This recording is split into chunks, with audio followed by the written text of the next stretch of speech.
ಕಾರ್ಯಕ್ರಮದ ಪ್ರಾಯೋಜಕರು Shri Vinayaka jewellery and silks and saris KR Puram ಹಾಗೂ ರಾಮೂರ್ತಿ ನಗರ ಬೆಂಗಳೂರು. ಅಂಗಡಿ ಹಾಗೂ ಮನೆಗಳ ಮುಂದೆ ಬೈಕ್ಗಳನ್ನು ಹಾಗೂ ಮನೆಗಳಿಗೆ ನುಗ್ಗಿ ಕಳ್ಳತನ ಮಾಡಿದ ಆರೋಪಿಗಳಿಬ್ಬರನ್ನ ಎಲೆಕ್ಟ್ರಾನಿಕ್ ಸಿಟಿ ಪೊಲೀಸರು ಬಂಧಿಸುವಲ್ಲಿ ಯಶಸ್ವಿಯಾಗಿದ್ದಾರೆ.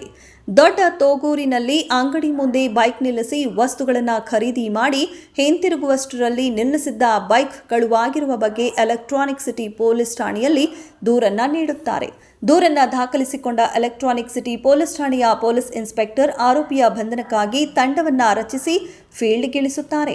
ಬಾತ್ಮೀದಾರರಿಂದ ಖಚಿತ ಮಾಹಿತಿಯನ್ನ ಕಲೆ ಹಾಕಿ ದೊಡ್ಡ ತೋಗೂರಿನ ಎಂಎಂ ಸ್ಕೂಲ್ ಬಳಿ ಇಬ್ಬರು ವ್ಯಕ್ತಿಗಳನ್ನ ಈ ಪ್ರಕರಣದಲ್ಲಿ ಕಳುವಾಗಿದ್ದ ದ್ವಿಚಕ್ರ ವಾಹನ ಹಾಗೂ 2 ಮೊಬೈಲ್ ಫೋನ್ ಸಮೇತ ವಶಕ್ಕೆ ಪಡೆದುಕೊಂಡು ವಿಚಾರಣೆಗೊಳಪಡಿಸಿದಾಗ ಆರೋಪಿಗಳಿಬ್ಬರು ಬೆಂಗಳೂರು ನಗರ ವಿವಿಧ ಕಡೆಗಳಲ್ಲಿ ದ್ವಿಚಕ್ರ ವಾಹನ ಮತ್ತು ಮೊಬೈಲ್ ಫೋನ್ಗಳನ್ನು ಕಳವು ಮಾಡಿ ಚಿನ್ನಾಭರಣವನ್ನ ಕಳವು ಮಾಡಿರುವುದಾಗಿ ತಪ್ಪೊಪ್ಪಿಕೊಂಡಿದ್ದಾರೆ.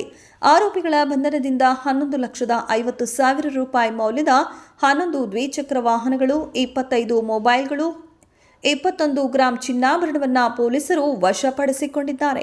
ವಾಹನ ಕಳ್ಳತನಗಳ ಬಗ್ಗೆ ನಾನು ಈಗಾಗಲೇ ಗಮನವನ್ನು ಸೆಳೆದಿದ್ದೇನೆ.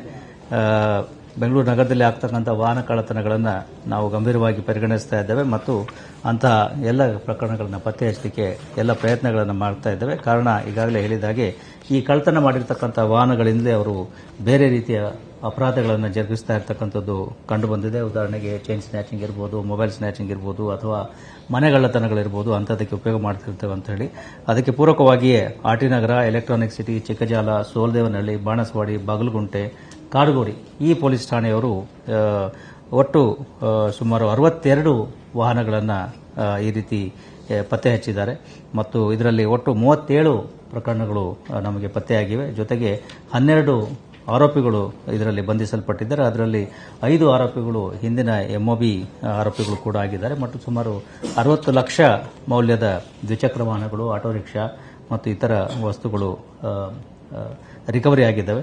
ಇದರಲ್ಲಿ ಮುಖ್ಯವಾಗಿ ಗಮನಿಸಬೇಕಾಗಿರತಕ್ಕಂಥದ್ದು ಇದೇ ಆರೋಪಿಗಳಿಂದ ಬೇರೆ ಬೇರೆ ಚೈನ್ ಸ್ನ್ಯಾಚಿಂಗ್ ಕೃತ್ಯಗಳು, ಬ್ಯಾಗ್ ಸ್ನ್ಯಾಚಿಂಗ್ ಕೃತ್ಯಗಳು, ಹಾಗೆ ಮೊಬೈಲ್ ಸ್ನ್ಯಾಚಿಂಗ್ ಕೃತ್ಯಗಳು ಕೂಡ ಪತ್ತೆಯಾಗಿದ್ದೇವೆ. ಅಂದರೆ ನಾವು ಹಿಂದೆ ಹೇಳಿದ ಹಾಗೆ ಈ ಕಳ್ಳತನ ಆಗ್ತಕ್ಕಂತಹ ದ್ವಿಚಕ್ರ ವಾಹನಗಳು ಅಥವಾ ಏನು ವಾಹನಗಳಿದ್ದಾವೆ ಅವುಗಳಿಂದಲೇ ಈ ರೀತಿಯ ಬೇರೆ ಕೃತ್ಯಗಳನ್ನು ಕೂಡ ಇವರು ನಡೆಸ್ತಾ ಇರತಕ್ಕಂಥದ್ದು ಈಗ ಸಾಬೀತಾಗಿದೆ.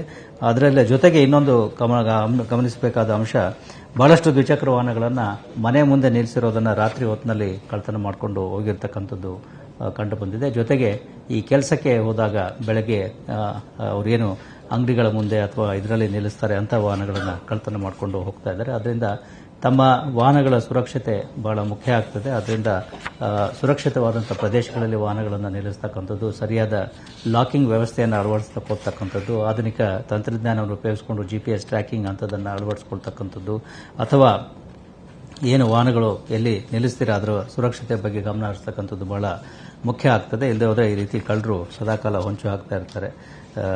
ಅದನ್ನು ಗಮನದಲ್ಲಿಟ್ಕೋಬೇಕು. ಬಹುಮುಖ್ಯವಾಗಿ ಮನೆಗಳ ಮುಂದೆ ನಿಲ್ಲಿಸುವಾಗ ಸಂಪೂರ್ಣ ಸುರಕ್ಷತೆ ಇರತಕ್ಕಂಥ ಸ್ಥಳಗಳಲ್ಲಿ ನಿಲ್ಲಿಸ್ತಕ್ಕಂಥದ್ದು, ಲೈಟಿಂಗ್ ಇರತಕ್ಕಂಥ ಸ್ಥಳದಲ್ಲಿ ನಿಲ್ಲಿಸ್ತಕ್ಕಂಥದ್ದು, ಈ ರೀತಿ ಸಣ್ಣ ಪುಟ್ಟ ಪ್ರಿಕಾಷನ್ಗಳನ್ನು ತೆಗೆದುಕೊಂಡ್ರೆ ಇಂತಹ ಕಳ್ಳತನಗಳನ್ನು ತಪ್ಪಿಸಲಿಕ್ಕೆ ಸಾಧ್ಯತೆ ಆಗ್ತದೆ. ಅದರಿಂದ ಸಾರ್ವಜನಿಕರು ಗಮನಿಸಬೇಕು ಅಂತ ಹೇಳಿ ಕೇಳ್ಕೊಳ್ತೇವೆ. ಈ ಕಾರ್ಯಾಚರಣೆಯಲ್ಲಿ ಆಗ್ನೇಯ ವಿಭಾಗದ ಉಪ ಪೊಲೀಸ್ ಆಯುಕ್ತರಾದ ಸಾರಾ ಫಾತಿಮಾ ಅವರ ನಿರ್ದೇಶನದ ಮೇರೆಗೆ ಎಲೆಕ್ಟ್ರಾನಿಕ್ ಸಿಟಿ ಉಪವಿಭಾಗದ ಸಹಾಯಕ ಪೊಲೀಸ್ ಆಯುಕ್ತರಾದ ಸತೀಶ್ ಕೆಎಂ ಅವರ ಮಾರ್ಗದರ್ಶನದಲ್ಲಿ ಪೊಲೀಸ್ ಇನ್ಸ್ಪೆಕ್ಟರ್ ನವೀನ್ ಜಿ ಅವರ ನೇತೃತ್ವದಲ್ಲಿ ಅಧಿಕಾರಿ ಸಿಬ್ಬಂದಿಗಳ ತಂಡ ಪ್ರಕರಣವನ್ನು ಪತ್ತೆ ಮಾಡಿ ಆರೋಪಿಗಳನ್ನು ಬಂಧಿಸುವಲ್ಲಿ ಯಶಸ್ವಿಯಾಗಿದ್ದಾರೆ.